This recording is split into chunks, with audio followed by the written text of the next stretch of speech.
what's going on, everybody? Welcome to Lumafusion 101 Part 4. Congratulations, you have graduated from the basics and now we're getting into the really hardcore editing stuff. That's why you see this is a little different. I'm outside now. I stepped out of the studio and I'm out in the world recording here.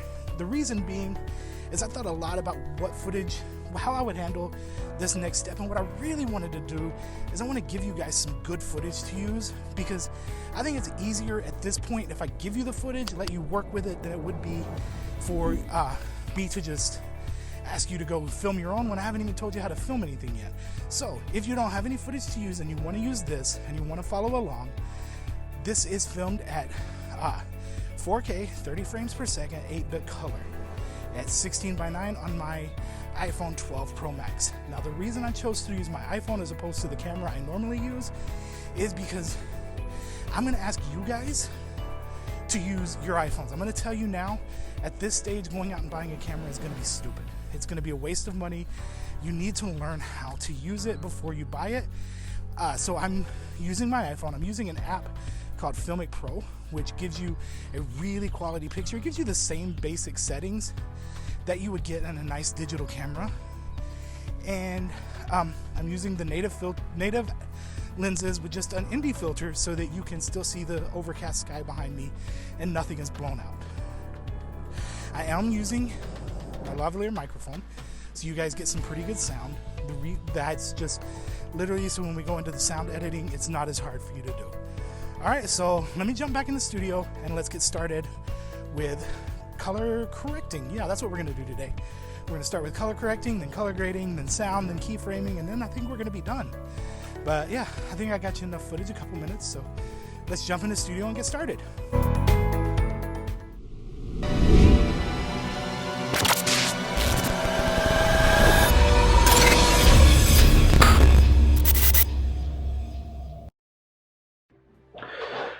Alright guys, I made it. I beat the rain by about a second. I apologize for being out of breath, but it was literally that close to not being able to get that footage shot, and that lighting was just so perfect. I had to do it. Everything was wet, everything was green, and there was just bright light but not overwhelming. So that was really the shot I wanted to get, so I had to get it before the rain came. Alright, let's really quick, I just want to give just some real overviews on what's going to happen today. So we're not going to spend a lot of time in Lumafusion today, but I do want to talk to you about the differences between color correcting and color grading and where you should be at this point. So real quick, if you are spending any time online investigating, watching YouTube videos on how to shoot and all of that other stuff, you've probably heard people say 100 times that they only shoot in 4K, they only shoot in 30 frames per second, and they only shoot in log or flat. And really, honestly and truly, you don't need all of that right now. It does help later. And so let me backtrack. So what is log footage? So it's short for logarithmic. So what it basically is inside your phone or your camera, when you shoot a video, what happens is the sensor gets all that information, and then the computer says that, this is a green, this is a red, this is a blue, and it kind of puts it together and decides what it should look like there in the way they do it, or the way the camera thinks your eye sees it. It's not always exact, it's not always perfect. So what the logarithm does is it creates this like S-curve that lowers the amount of contrast and color being sent to the camera or to the computer, and allows you later in post-production to kind of tweak those colors and tweak the contrast and kind of create your own view and make it look more like what it is you saw. It is very powerful. It is very good to do when you get there. See, I fell into that trap of shooting it. Once I downloaded Filmic Pro the first time, I paid the extra money to get the director's pack so that I could access log footage, the shooting in log profile and flat profiles, and I didn't understand what they were. I didn't know how to use it. I just knew that everybody said that's what you were doing, so that's what I did.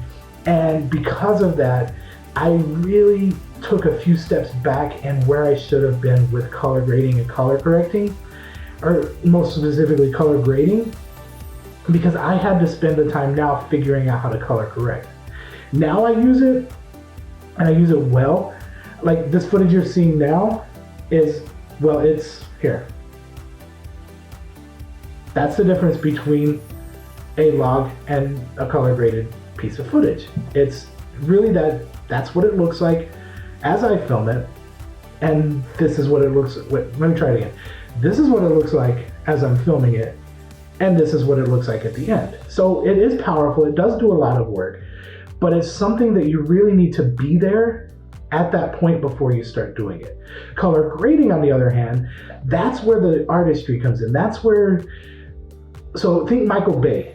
If you ever watch a Michael Bay film, all of his movies seem to have that blue tint to them. Is Michael Bay its own thing? Yeah, I'm pretty sure it's Michael Bay. Or easier, think of the movie The Joker. You know how the highlights were orange and the lowlights were, and the shadows were green, and that was really like the image you saw through the entire thing is this green and orange like mixed together. That's color grading. That's done after you color correct and all of that. So I really wasn't going to teach you color correcting, but then again I started thinking that there might be people out there who are at the level I'm at, or that I was at, and who have done the things that I've done, and I want to help those people just as much. So I am going to do this really quick color correction tutorial, but I really don't want you to think too highly into that. We're going to dive deeper into the color grading on part 5, and that's where I really want you to focus. I want you to practice that. When you get good at that, then we can come back and do the color correction. All right, so let's go ahead and jump into Lumafusion and let's get started. All right, guys, so here we are back in Lumafusion and our all too familiar project panel screen.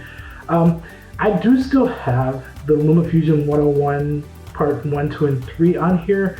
You can go ahead and delete those if you're done with them. You can create project packages out of them, whatever you want to do. I'm just still editing, so I may have to do a reshoot. If I do, I kind of want to have this to go on, so I'm keeping those for now. We're going to go ahead and we're going to import that project package that you downloaded from the description. So go ahead right here. Like we said on the last one, this is export. So the arrow coming in should be import. And then it gives you a list of places to look for that package. I have mine stored in files. Just go ahead and navigate to where you have it and double click on that. And Lumafusion is going to do all the work of bringing everything in and creating a nice project for you. So as you see, once we get it in here, we have all of our footage. It's all nice and color graded and everything's looking pretty. Let's go ahead and go into the video and let's click edit. And as you see over here on the right, I already have the Filmic D-Log V2 LUT on there. Now what a LUT is it's LUT stands for look up table. It's again mathematical. It's an algorithm that tells the editor what colors to put where and when to do that. Now Filmic Pro has their own LUTs that you can download from their website, but they also come integrated into Filmic Pro automatically. Now the D-Log V2, into Lumafusion automatically.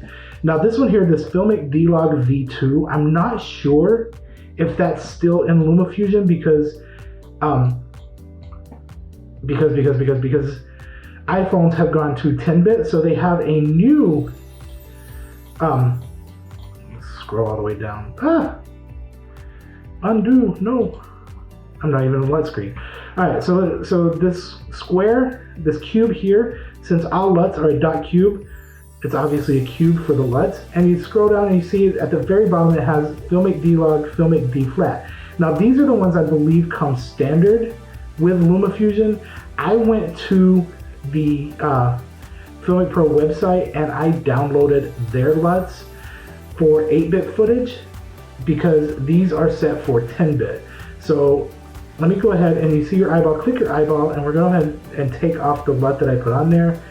And you see if I put this on, it darkens the colors a little more. It makes them a little more vibrant. It's expecting it to be a 10-bit piece of footage, and I didn't shoot this in 10-bit. I did that on purpose. 10-bit is not something people generally have right now. It's becoming more the norm, but if you don't have an iPhone 12 Pro Max, or a $5,000 video camera, you're most likely not recording in 10-bit yet. And so that's one reason. The other reason being that color correcting and color grading 10-bit footage without scopes is really, really hard to do. And as of right now, Lumafusion does not have video scopes. They're coming in the next update, but they're not out yet. So I wanted to go ahead, let's see, where was my, there we go. And do this in 8-bit. If you want to see a 10-bit one, just put it in the comments and I'll shoot some 10-bit footage and we'll go from there later. All right, so we know what our footage looks like with the LUT to delog it, but we're not going to use that right now. I'm going to show you how to do it manually. So go ahead and click your eyeball. Do not delete the LUT because you won't get it back, but click your eyeball and go ahead and turn that LUT off. And then we're going to come up here again to our color palette. Go ahead and click on that. And up here in the top left, you're going to have one that, titled Original. This is the one you want to use. Go ahead and bring that, and you see it now brings you all of your controls for your colors. Now, what we want to look for first is we want to look for our sweet spot image. Wait, I think I found it. There we go. So you see how there's all this color in here, and you have my face in the middle, and everything is just like vibrant and perfect. Okay, that's what you want to be your sweet spot. So again, if I turn this LUT back on, you see how now you're seeing all those colors a little better. You're seeing darker shadows and things like that. So, wrong one. So this is definitely the one you want the image you want, something that has a little bit of everything in it. Okay, so now we come over here. Like I said, the biggest issue we have is it took a lot of that contrast out. So you can add some contrast back in, just a little bit at a time, until you get the look you like. Now, I personally don't generally mess with the contrast or brightness sliders. Right up here on your levels, this is where I play. This is what I enjoy using the most, and it's because it's doing all of this at one time, and it's a little bit more finite. So the first thing I do is I bring my shadows all the way down, and I bring my highlights all the way up. Now we have a full spectrum of color. So now this is your midtones, and this is your contrast and your brightness. Your contrasts are over here, and your brightness is in the middle. So if I bring this up, but then bring these in close, bring this down a little bit, that pulls some of that brightness out, and then I can pull back on some of the contrast until I get my face to where I want it to be. Alright, I actually like that pretty much right there. So you still have the shadow, you have my beard in there, you have the difference in color of the hair, but you also didn't lose anything in the background. You actually kind of gained it. So turn it off and back on so you can see the difference in make. You have the blood flow underneath my cheeks, and the pink of the shirt is really popped out.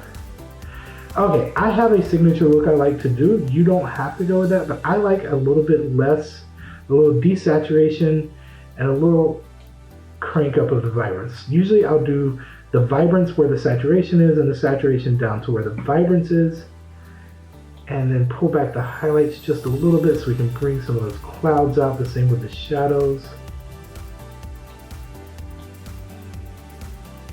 Play with the highlight shadow radius. I don't know if you can see these minuscule changes in my face when I do that. And yeah, that pretty much looks like that. Actually a little better. I think we got a little bit better of a color grading out of it than you do with the LUT. Or color correcting, sorry. Yeah, so that's where we're gonna stop. Like I said, I don't want to delve too much into this. I'm going to go ahead and delete this. I want you to go keep what you have on there. But we're going to go, when we come into the next video, we're going to start with this. That's it. That's really all there really is to color correcting, is just playing around with the levels a little bit, especially if you filmed on an iPhone. It's not a true flat. It's not a true log. It's close. It's very, very close. It's closer in the 10-bit, I'm gonna be honest with you. But for this, I think what we created here looks pretty good. And I think we'll just stick with that for now. We're actually gonna get a look similar to this once we start grading based off of the LUT, but for now, we're just gonna stick with what the LUT has. So yeah, that's all we got. Play around with it, get better. If you wanna play with this, get pretty good at it. We're gonna come back to it at some point. I'm gonna come back, and when the scopes come out, we're gonna do some deep diving into color correcting. But right now, let's just move on to grading, which is gonna be our next video. And until then, guys, play around with this a little bit. If you want to shoot me a screenshot, I don't even know if you can do that. I don't know. If you want me to see it, keep it on private. Shoot me a link to the private video, and I'll go take a look at it. Until then, guys, keep at it. Stay safe, stay healthy. God bless, and keep editing.